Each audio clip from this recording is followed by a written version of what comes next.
This cruel place, beyond the blizzard. Do you think we're dead? I gave Eleanor a perplexed look. I can see your breath. And we're talking right now, so. No, she muttered, shivering in the keening wind, not here. No sense in asking that here. I mean out there. I stared out past the dark sea, reaching to the horizon and likely further still than I could ever conceive of. They say hell is hot. As I sit on the ramshackle heights we fight every day to maintain, the cold clawing at my skin, I truly wish it was. My mother used to say, as long as you tried. Those 5 words hammered strength into my psyche. They once gave meaning to battling hardships and misery. Now, that's a dangerous epithet. You're free to try if so inclined. Just know that none of us will even try to save you when your belly is sliced open and your guts slurped by the creatures that dog this place. We've had our fill of brazen souls out here.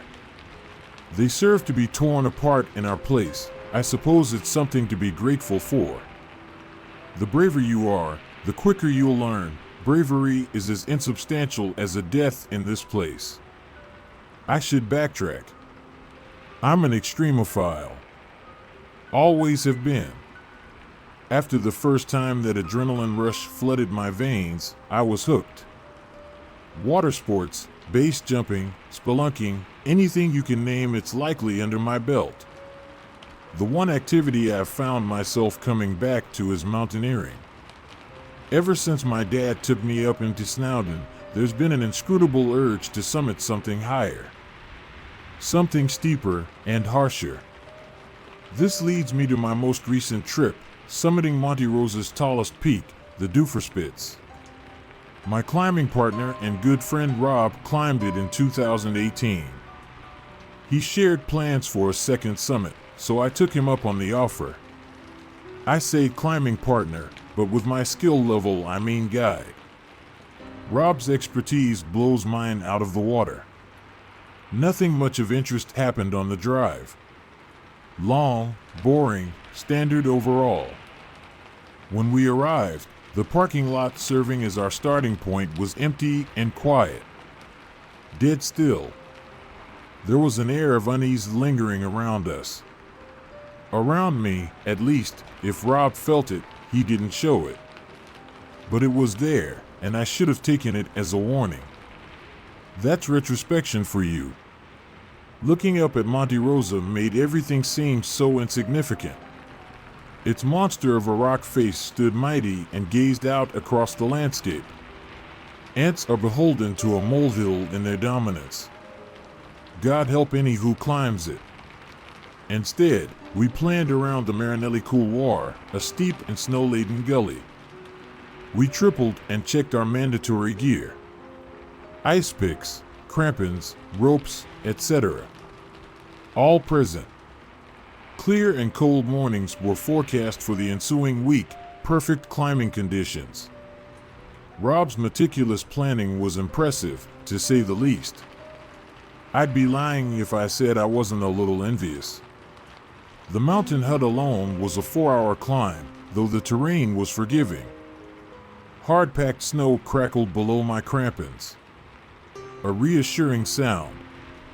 Inside was cozy. The walls were insulated well, and the wood stove was stocked with more than enough firewood. Yet, even as the fire roared, a chill crawled up my back. Just like the parking lot, we were alone, and a nagging intuition in the back of my mind said that may not be coincidental. Sure you're ready for tomorrow, mate? Rob said, glancing over at me from the counter. Why, I mean, yeah. Yup. I'm in good hands, coming with you. Look, once we're up into the couloir, we aren't turning back, so there's no shame in having second thoughts. No, it's not that, it's... I mean, yeah, I could come back another time. But who knows how long I'd have to wait. Life's hectic, you know? Might be years past till I can try again. just making sure. Nerves are a dangerous beast up there. As long as you listen to me, you'll be fine, but remember, don't panic. If you're feeling anxious, remind yourself that getting upset won't help your situation. The heat from the waning coals coddled my body. Only embers flickered by the time I began to nod off into a deep, dreamless sleep. We set off at 8 a.m. after having oatmeal and berries. The first few hours ended up being a tough yomp along the snowfield skirting round toward the couloir. Azure sky gazed down through wispy high cirrus. We were about a mile from the gully when light snowfall started up. It wasn't hugely surprising, being on a mountain and all, but the sky remained clear. If anything, it had grown clearer over the past hour, and still, the snow fell regardless. It was such a bizarre sight I worried I might be getting altitude sickness. As icy pinpricks pelted my skin, the reality of the situation dawned on me. Visibility was dropping by the minute, and within 10 I could scarcely see Rob 20 feet ahead. And then he was gone. I don't mean his silhouette bled away into the whiteout. I mean even his footprints were entirely covered over. I called out to him in a panic, cupping my hands together in a futile attempt to pierce the howling gale. Hoping to catch sight of Rob, I plodded forward another 100 or so yards. Nothing. My next actions I still ruminate over today, forcing me to curse my cowardice. Even if I was the one who disappeared, I didn't know that at the time. Without Rob to guide me, I thought I was surely going to die. So, I turned back. Following the compass, I made a steady descent, hoping to get back to the hut faster than we'd come up. The first dusting of snow made frantic steps a danger, and I slipped several times. After an hour, my view was unchanged. Pure whiteness. In my retreat, I'd somehow failed to notice a crucial detail. I wasn't going downhill. It seemed like I was in a flat snowfield, but when I turned a full 360 to get my bearings, I understood I was facing a gentle incline. A fresh wave of terror crashed down in my mind.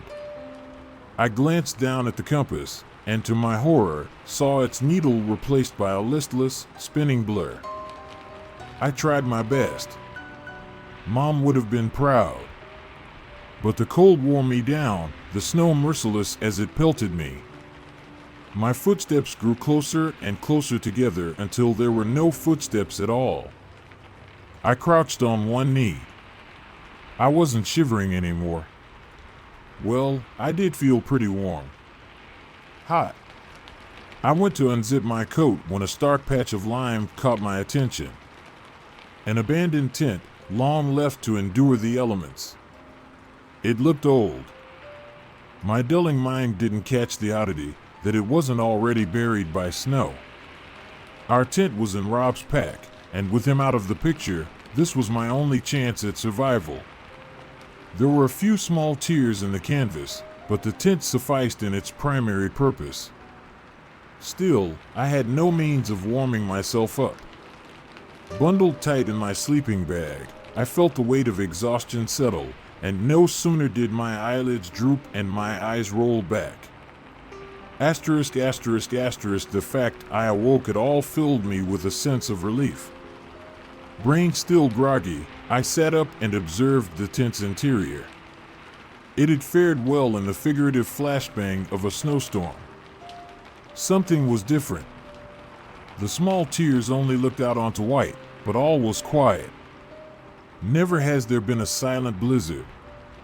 Only when a cold shock hit my foot did I notice the mounds of melting slush on the floor, directly beneath each rip in the tent. I was snowed in. Adrenaline flooded my veins and sent my thoughts into hyperspeed. How long had I been buried? How much oxygen was left in the tent? How deep was I?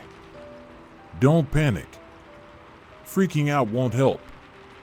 I took a deep, controlled breath and crawled over to the zipper, hesitating before tugging it open in one swift motion. White fluff poured into the tent, and in a transitory state between dread and understanding, I scrabbled backward in fear of an icy casket. My mind cleared. Logically, if the snow was that powdery, I couldn't be down very deep. Still, the tent sagged, its backbone long since snapped. I dragged myself out and pushed my way through the dampening snow, lugging the pack with all my equipment behind.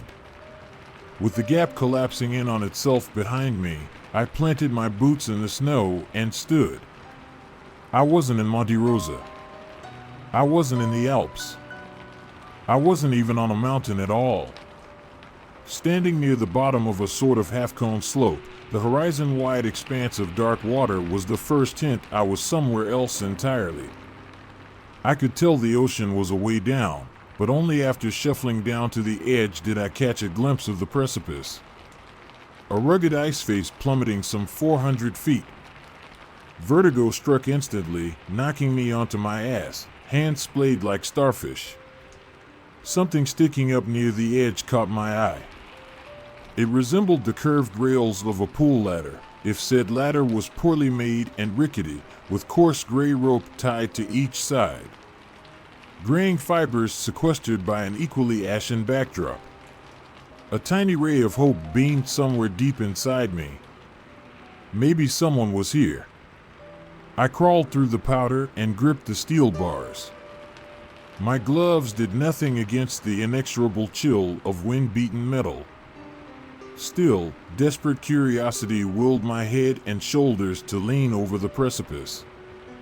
Fixed into the mottled ice, a vertical tower of crude materials swayed in the ever-present winds. It reminded me of a shanty town with its hastily fastened planks and battered metal sheeting. For the life of me, I couldn't fathom what reason any sane person would have to build such a thing. Then again, I'd yet to find anything in this place I could fathom. "Hello?" I called out. The first words out of my mouth since waking up were hoarse and weak, tumbling pathetically down the mismatched scaffolding. There was an immediate response from somewhere below. I couldn't see anyone, but there were multiple voices, bleeding together into a garbled slur. Relief warped into regret as I remained hunched, frozen as if I were some frost-caked gargoyle on a forgotten castle. Though my voice barely cut through the winds, I regretted opening my mouth. I didn't quite know why. The frantic shuddering of the platforms as someone clambered up to meet me instilled a deep, imminent foreboding. I somehow hadn't realized before, but the ropes tied around the bars I clasped onto were those of a rope ladder. They whipped into the cliffside, heralding the arrival of the figure who just pushed their way out from under a rotten blue tarp. A disheveled and wild-eyed man pulled his way up the wooden rungs, patchy bundles of matted hair swinging across his face. When he saw me, he paused, wired eyes suddenly morphing into something rabid, before continuing up the ladder with fervor. As if dislocated, his jaw dropped wide open and flopped around on its hinges. I didn't know what the expression meant, but suffice it to say I was fucking horrified. Those eyes, they betrayed hunger. I flopped onto my back and fumbled with the zipper on my bag, tearing out an ice pick and steeling myself. 2 sets of blackening fingers curled over the rim before me, followed by this bestial vestige of a human climbing up onto the snow in all his wiry might. Hey, what are you doing there, lad?" I chuckled with transparent unease. He almost looked surprised after I spoke, as if language was a foreign concept to him. He sucked air in through his teeth with a hiss. Cold, so hungry. You warm. Fresh. He spat in a gravelly voice. I backed up, raising the ice pick clutched tight in both hands. The man went a few uncoordinated steps, before lunging out of nowhere and diving on top of me. I yelped in fear, falling backward and raising the pick horizontally in defense. Spittle sprayed from yellow teeth gnashing inches from my face. Acting swiftly, I rammed the blunt handle of the pick into his throat, causing him to recoil. Only seconds later he persisted with all his rage, seeming to shrug off the blow to his jugular as though it were an insect bite. In the scuffle, he managed to grab my right arm and sunk his teeth into my wrist. I screamed and let go of the pick with my right. Instinctively, I swung it to my left, the sharp end sailing true and embedding directly into the side of his neck. Viscous blood exploded over my face as I wrenched the pick back towards me, tearing the front of his throat open in a ragged gash. The man shot up straight in response, stumbling uncontrolled back to the edge and dropping limply into the open air. Despite my close call, something else disturbed me. The blood that had poured out onto me was cold. I don't mean lukewarm, cold. If not freezing. No steam rose into the air as one might expect, it just curdled and froze on my clothing. With no other choice, I crept back to the rope ladder and looked down. A ratty woman had just climbed up into view and paused after seeing the man's body supine on the platform. Ugh, goddammit. Again, Kurt? What she said took me aback, but the bubbling laugh from Kurt was the kicker. Throat practically non-existent, he was alive. And laughing. Hey, sorry about him. You can come down, it's safe. I almost joined Kurt in his hysteria. It was such an absurd proposition. Safe? You're dangling off the edge of a fucking cliff. Let me rephrase. Safer. Trust me, you don't want to spend another minute up there. What? Nah, fuck this. I'm out of here. Are you? Are you? Take a look around. Where in the name of God do you think you are right now? No idea, but even if my chances are 1 in a million at getting home, I'd rather die out there than stay here. Me too, traveler. Me too. With that, the conversation was over. The woman turned her attention to Kurt. I refused to witness any more of this madness and stormed off back up the slope I'd come down from. After a few steady paces, I stopped dead in my tracks. Something was off. Imperceptible movement in the snowfield. Distant thuds grow nearer. I squinted to make anything out, but I didn't need to. There, near the buried tent I crawled out of, the falling snow outlined in absence. Empty air. A strong gust flung pale dusting off the ground to form a haze, and in it, the shape was clear. I couldn't tell you what it was, only what it resembled. Serpentine in form and of simply vast size, it coiled through the haze the way an air bubble darts through water. 2, maybe 3 sparsely spaced legs jabbed at the ground, leaving clear imprints of whatever this thing was. Scythe-like mandibles sliced through the air towards me. It wasn't a hallucination. I could hear its sharp limbs clacking and feel its heavy steps through the ground, so I reneged on my words and scampered back down to the ladder. Vertigo be damned, I couldn't stand up against whatever the fuck that thing was. The girl was still tending to the man whose throat I'd torn out and shot a glance over to me. Told you, she said with an ill-fitting smile. Huh? What the fuck was that? I couldn't see it well, I could but dash it's fine. They won't come down here. I sank to the floor, if it could even be called that, and a sudden wave of despair overtook me. I hadn't the first clue where I was. Something deep in the recesses of my mind doubted I was even on Earth anymore. I'm Eleanor, by the way. Shaking, I looked over to her with a grimace, then promptly winced from the pain of the freezing wind whistling through my teeth. Nicholas, why? How are you so nonchalant right now? How long have you been here in this hell? How long? Fuck if I know. Time doesn't have a say anymore. Not for me. It's not as if clocks work here, even if I wanted to know the time. A day could be months, years, and a night could be 5 minutes, or vice versa. There are not many things a man can do when faced with impossibility. Do you deny to enkindle self-detriment? Or accept and give up so easily? A question of a hopeless fight versus hopeless submission. Look, how about you come down with us and get some shelter? I know it's not optimal, but believe me when I say it's a paradise to live up there. Before, I had Rob to guide me. Whether he's still in the world I knew, or he's here somewhere, I don't know. I should hope he made it out, but the coward in me also hopes to see him in this cursed place. To let him take the lead. And the same coward in me chose to stay with Eleanor, Kurt, and the rest. The rope ladder ran down through every level. A group of us sat on a 9-foot square base of cobbled ply and sheet metal, enclosed by flapping rolls of sun-bleached canvas and tarp. A room by some sliver of a margin. At the time there were 6 of us. A paler, sharp-faced man with a vaguely Slavic-tinged accent introduced himself as Alexei and spoke on behalf of Kurt. You see, friend, the hunger. It breaks down the strongest and the weakest man all the same. To eat anything substantial is rare, let alone something warm.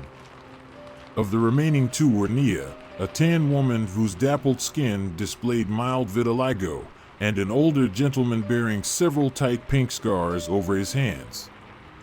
Same for his face. Well, what could be seen of it past a graying beard? He doesn't remember his name. Everyone calls him Iago, or Santiago. Something Hemingway.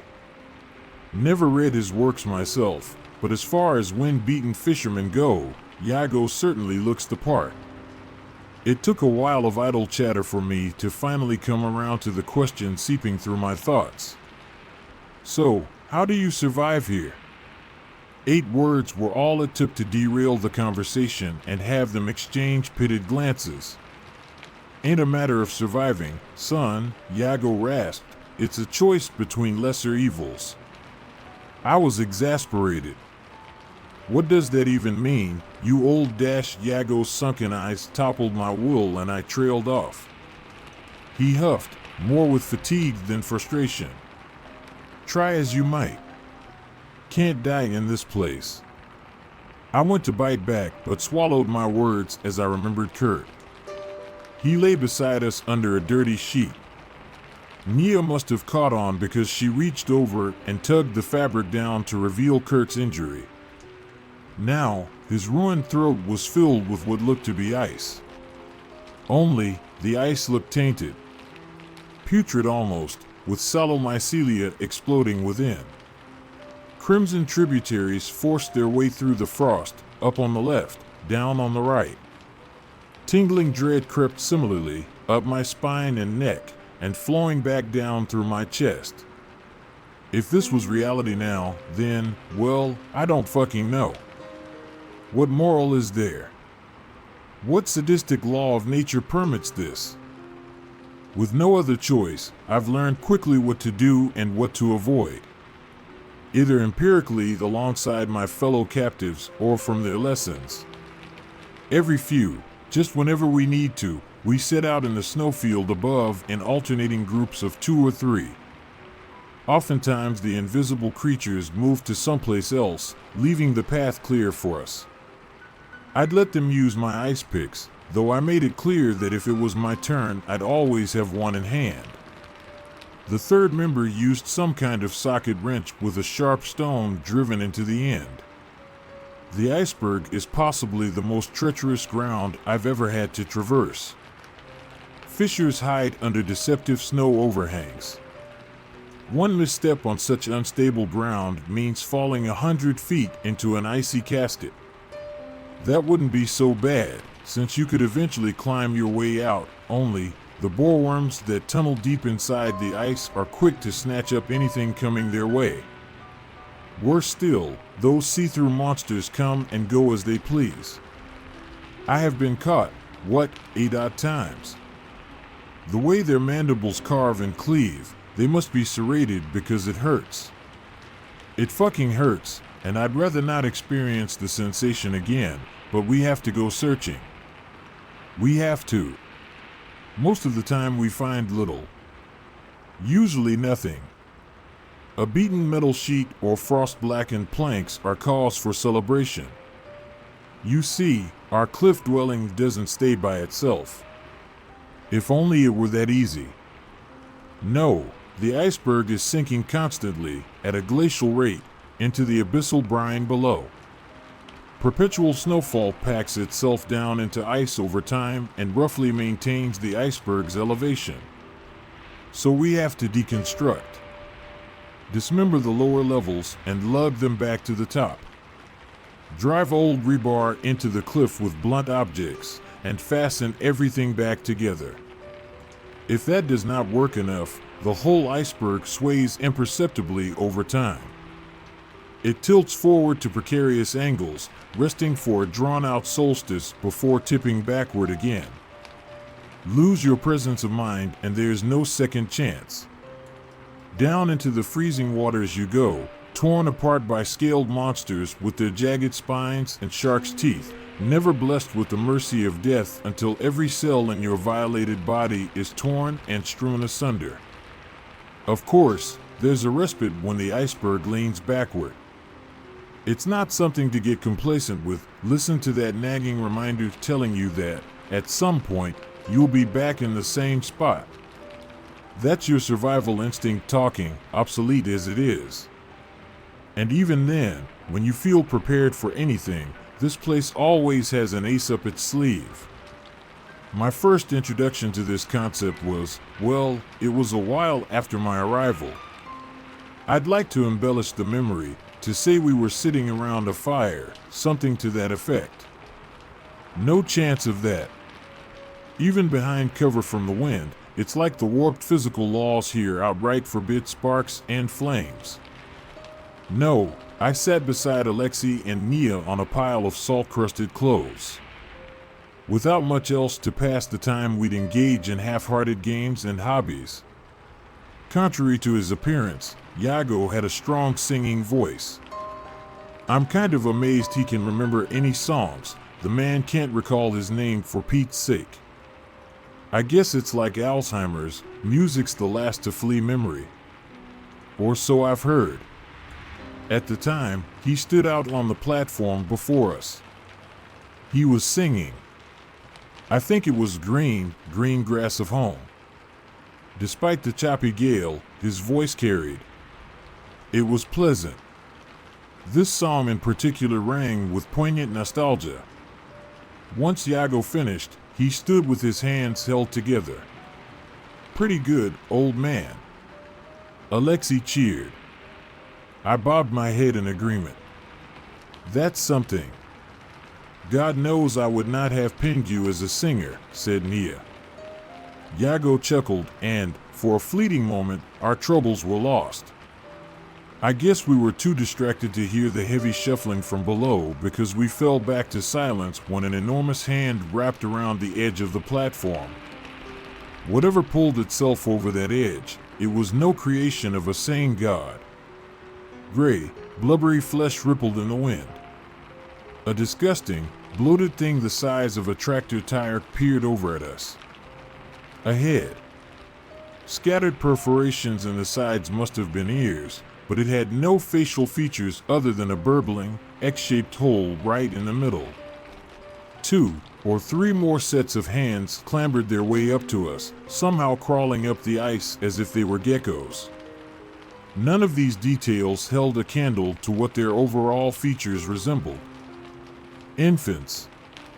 Elephant-sized hellspawn toddlers crawling on all fours. Laggardly with age, Yago had no chance. Swollen, sticky fingers curled around his body, squeezing him in a grasp even world record strongmen couldn't escape. The awful harmony they made upon claiming their new plaything is etched into my soul.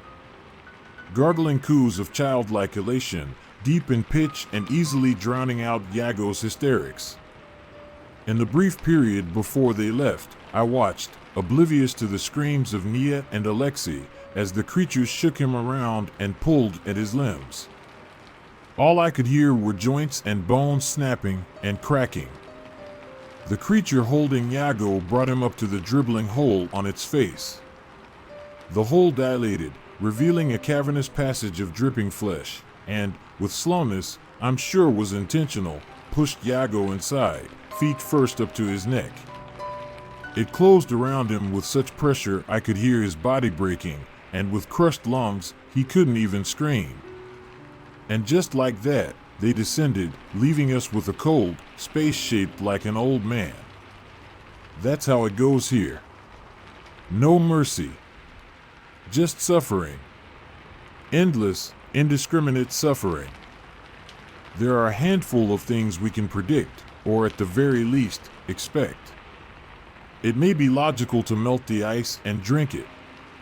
We are after all still subject to thirst and hunger, despite needing no food or water to live. Fresh snow from up above is okay, but the ice is bad water. It's rotten.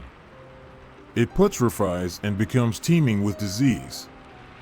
In particular, it hosts some kind of parasite. Drink it, and they'll start breeding inside you until your organs are rife with them. They sap any moisture they can from your body, drying you into a shriveled husk. Oh, and they're permanent. No way to get them out. I mentioned boreworms before. They're not an issue most of the time. Sometimes, if you look deep into the ice cliff, you can see them burrowing within. They're lightning fast though, so I can never get a clear picture of them. From what I can gather, they're long, thick, and leech-like. Their heads open up to reveal strangely mechanical sets of spike balls that spin against each other to grind through the ice. I don't know if they're immune to the parasites. Maybe they're symbiotic. Worms eat ice, parasites take water. Who knows? This nameless hell has fates plenty, except one. Death. I didn't know how it worked at first, but it later on became clear. Months, perhaps years after Yago's abduction, something happened that was gut-wrenching and incredible in equal measure. About 25 feet off from us, the ice began growing outwards. A small mound at first, swelling like rotten pustules. It was when a familiar visage began forming that it clicked, and we built a walkway across. Through some uncouth laws of nature, Yago grew in the form of an ice sculpture. Then, color flushed his skin, starting at his fingertips and slowly spreading.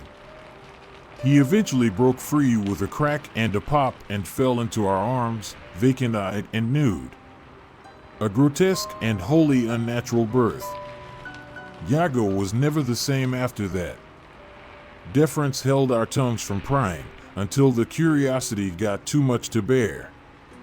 Even when we prodded him and asked him about what happened, not one inchoate word spilled from his lips. I shuddered to think about what might have happened during his absence at the hands of those abominations. Things that considered him nothing more than a toy to wear out. We've taken to calling them blubbers. I'd say it describes them to AT. With a honed skill at hiding, they're not too hard to avoid. The problem is hearing them approach before they arrive, because if you don't, well, no need to repeat what's written. Past that, a worse revelation came to light. No matter what we do, no matter what happens to us, no matter how violent or peaceful the death, we'll return. Spat right back out into the fray every time. No matter what. The brutality displayed in this realm is nothing to be scoffed at, but at the very least, you grow accustomed. Meat and bone lose their sting. And yet, there are some things the scars can't toughen you against. One, in particular, stands out to me. Kurt and I were out on a scouting trip. We'd long since made amends by this time and agreed to let bygones be just that.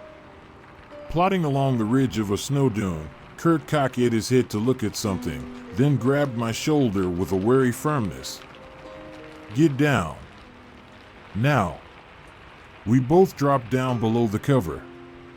I hadn't seen anything, but by now I trusted Kurt's judgment. What? I whispered. What did you see? Caught it in the corner of my eye. Thank fuck I ain't look at it. Without thinking, I went to peek over into the open snowfield.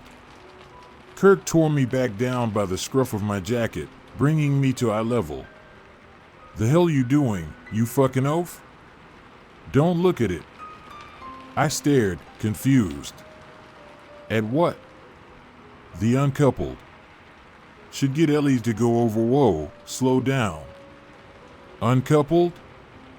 Yeah. Don't look too deep into the name. I had only seen it in the corner of my vision before. Just a dark shape. Nah, more than that, a stain. A stain on the world.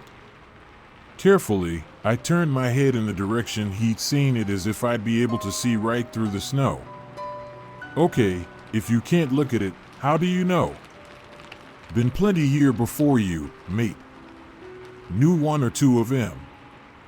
This kid called, Kent, yup. He looked. Said it was hollow, sort of an empty imprint that might once been a person. I think he said something along the lines of, it's like if you took someone and stripped everything away except their being. Still not sure what he meant, but it's enough to know I ain't never gonna look at it. Well, that, and the fact that a moment later he's already 30 feet ahead and stumbling toward it. Pausing to let Kurt's words sink in, I muttered, where is he now? I mean, Yago got taken, and he came back. He shook his head, eyes focused on nothing. Couldn't tell ya. The only way I even remember him is because of his voice. Screams, god-awful wailing, surfing across the dunes in through the air. In those short times when the wind stumbles, if you just listen. Following his lead, I cocked an ear upwards, frostbitten air slicing past my skin. There was nothing other than the howling gale and the hammering of my heart. However, the longer I listened, I picked up on something distinct from the wind whistling. It did sound like screams. For all I know, Kurt could have just been pulling a sick prank.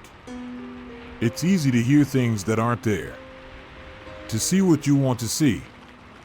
Only, as I focused, it began to morph into the tone and timbre of a voice I still remembered.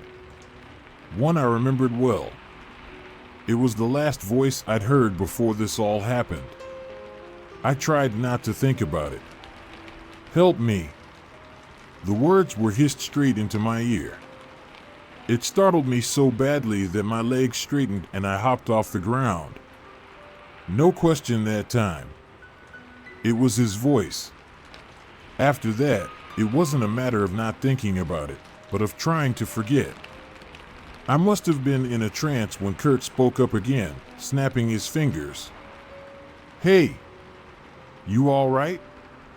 Come on. We should get back. Ain't see anything out there worth the risk. Just, if you ever see something in the corner of your eye, something darker than dark, leave. I nodded, grimacing, and we made our way back down to our home. If constant, freezing snowfall wasn't enough, the weather knows worse cruelty. For the most part, we have shelter if it starts raining anything untoward. If you're caught out in the snowfield, though, well, let's say you'll be back in a few weeks at best. Months or years at worst. That happened one time while Eleanor and Alexei went out scavenging. They must have been on their way back when it started raining these razor-sharp ice shards, finger-sized blades that sliced straight through the canvas and embedded deep into wooden platforms. Advertisements paying snarls from above heralded Alexei's arrival, the rope ladder quivering under his descent. The best way I can describe how he looked was as if a shrapnel grenade had detonated 3 feet in front of him, well, all around him. Deep, weeping gashes littered his body, and strands of flayed skin danced in the wind. It was like looking at a mangled human-shaped version of those cheese strings. You know, the ones you peel strips off of? I wish I could taste one of those again. Anyway, there wasn't much we could do except bandage him up. Even then, it was more so we didn't have to see his injuries. I realized in my stupidity something we'd overlooked. He was alone. Oh, shit. Alexei, where's Ellie? Nia whimpered. She fell behind? He sat there, lifeless. It could have been the bandages wrapped around his head. I think he was just too broken to register the question. Alexei, you motherfucker, where is she? With his throat and chest a pulpy mess, Alexei's voice was little more than a grating rattle. Didn't make it. Ankles. Achilles sliced to shit. She fell crack. Nia just stood there, letting her head loll back, and let out a forlorn wail into the sky. One of transparent despair and indignance at this reprobate world. One I felt all too closely. I remember looking into the ice and seeing torn flesh dangling from a boreworm's mouth. Dull pink smudges carried through the ice as they tumbled. A while later, 2 or 3 weeks at a guess, her rebirth began. It seems that whenever this happens, they aren't too far away. 30 feet, tops. I don't want to jinx it. Maybe it's luck. More likely, it's just how this place works. I dream sometimes of being reborn from the ice, only to fall out rigid and lifeless. But all we get are failed miscarriages. There's one more thing I find worthy of putting on paper, and that is the storm. It happens at random, according to Kurt. There's no pattern to its visits. I've only witnessed it twice in my time here. The first time it swirled on the distant skyline, I found myself wrapped in its magnificence. A terrifying sight to behold. We'd been imprisoned in a night that must have lasted at least 2 or 3 years, relatively speaking. And by the darkness, the only light being the bruised, moonless firmament, it took a while for the black clouds to register, congealing across the waters. Well, it wasn't hard to notice after deep crimson flashes lit up in its bowels. Pulsing vermilion glimmers, so full of energy I could feel heat wash over my face from across the waters. That heat grew into a roiling whirlwind as the storm neared. The others were quick to stir from their meager shut-eye when they too felt it. The hell's that? Nia stammered, evidently as clueless as I was. Oh, no. No, no, please God, no. Not again, Kurt croaked. Guys, what's happening? What is that out there? I asked. Storms are coming. We all turned to Yago and Sink. Those were the only words he'd spoken since he returned from the blubbers, and the mere sound of his voice came as a shock. We pressed for details, but he'd already sunken back to his dead-tongued dejection. Kurt was no help either. He just shivered and stared paralytic into the churning depths of that storm head. I'll be honest, after the storm drew nearer and pattering rain replaced the snow, a certain excitement overtook me. Inky blots darted across the flashing lights deep in the storm clouds, captivating me in awe. I threw my head back and opened my mouth, allowing the rain to spread its warmth across my tongue. It felt heavenly. The sensation of warmth after so long deprived was like nothing I'd felt before. The euphoria was short-lasting, and concern replaced it as the raindrops turned to scald. When they started to burn and sizzle off my face, I flinched and dove back under cover. Before long, the air was an all-encompassing haze of steam. It was like we'd just entered some malfunctioning steam room. Each breath brought with it a flaring heat that spread from my lungs to the rest of my organs. It's funny, isn't it? In winter, it's cold and dreary, and you wish it was summer instead. Then when summer rolls around, The beating sun and stifling nights make you yearn for the cooler seasons. In that boiling cloud, I begged for the cold to come back. At least we could layer up in coats and pants. There's nothing to be done about the heat. You can't exactly take your skin off when it's too hot. Momentary relief came as cool, trickling streams from above. My relief was sorely misguided when I understood what it was. Meltwater. Minor runnels quickly inflated to a formidable downpour. Then, into a violent rapid. Nothing could be heard over the roar of rushing water. Blind, breathless, and panicking, I reached out for a hold. My fingers wrapped around the metal. A pole was driven into the ice. I held on to everything I had. There was a thump beside me. A gurgled shriek. Eleanor. Despite my total exertion to keep from being swept away, I outstretched a hand. Ellie. Here, grab my hand. I screamed a candle in the wind to the rapids. Without delay, I felt her slippery fingers intertwine with my own. I heaved. It felt as if my spine would snap right there and then. I just didn't have the strength. The cold torrent sapped all the excess energy from my muscles. Help me. Following the cry, I barely made out Kurt clinging helplessly to a torn canvas. The steam swallowed him up again, and my stomach knotted when a harsh tearing noise scraped my eardrums. In total, uncut despair, I watched as Kurt plummeted past the platform and out of sight. And as if on cue, Ellie's fingers slipped away. My heart felt as empty as my palm. Her screams faded from my ears, replaced by the incessant torrent. I don't remember the wait following.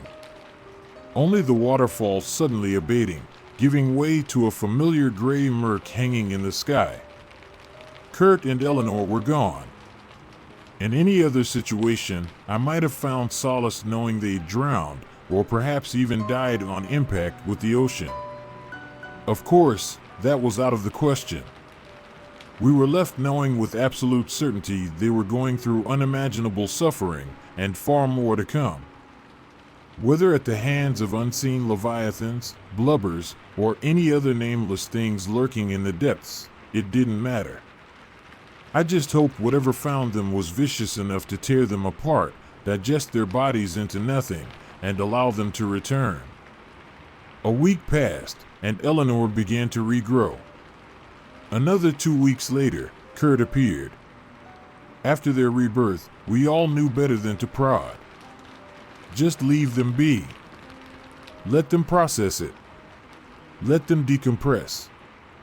Loss may seem a trivial affliction without death, but it would be naive to think of loss as a purely physical separation.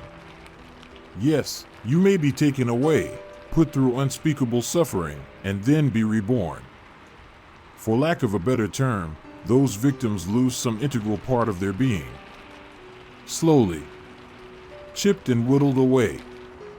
Something so abstract, so important, yet it cannot be grasped by the hand.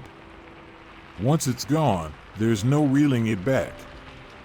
And still, we went on. We had no choice and fell back on mindless habits for comfort. In a way, we found paltry success in learning what makes this place tick. Trial and error. However awful those trials have been. My thoughts lingered on the storm after it happened a second time. We were seasoned and prepared for what was to come. Making sure our cover was uninfiltrated by the elements, we pulled together ropes and twine, tied them around ourselves, and fastened the ends to various driven poles and stakes. Maybe I'd been too focused on the storm and its sizzling droplets to catch Yago unfastening himself and standing up. A yell from Alexei brought me to attention, but it was too late. Yago, already several paces away, lumbered toward the edge of the platform. We all thought he'd jump, futile as it'd be. He didn't. Instead, He threw off his shoes, socks, jacket, pants, everything, until he stood stark naked, exposed to the elements. At this point, we knew better than to jump up to help. We did not fault this. He'd come back eventually, after all. Yet, I could sense something changing. I don't know what, or when it started, but it was there. A shift, a redirection of energy. Yago howled as his skin bubbled and blistered under the storm's ferocity. I think it was when his skin began sloughing off in great swathes that it happened. Without warning, Yago's entire being burst into a furious red flame. A sparking vermilion plasma, crackling with the intensity of lightning. Eyes watering from the heat, I watched transfixed as his silhouette, shrouded in hellfire, seemed to be eaten away into nothing. Not a puff of smoke or steam billowed from him. His backlit shadow disintegrated inch by inch until the last smattering of fragments was burned away entirely. Absolutely nothing remained of Yago once the storm passed. Not one stray hair or nail fragment. Of course, we expected him to grow out from the ice face. Right away, in fact. Nothing happened. We scanned every last inch of the cliff. Nothing. It's been, hell, I can't even guess how long it's been since then. It's all so fucking arbitrary. Meaningless. Could be decades, centuries, or millennia. My family might be long dead by now. Hell, humanity could already have gone extinct. And in all that time I've yet to see even a hint of Yago's return. Maybe he's in another, worse place. Maybe he's dead. Or maybe he made it back home. Those are the only possibilities I can imagine, and as far as I can see, that's a 2/3 chance of escaping this place. Escaping eternity. Next time the storm comes around, I think I'll follow that old man's example. Strip down to my most human form. Raw for the whole world to see. And maybe, just maybe, the rain will set me free.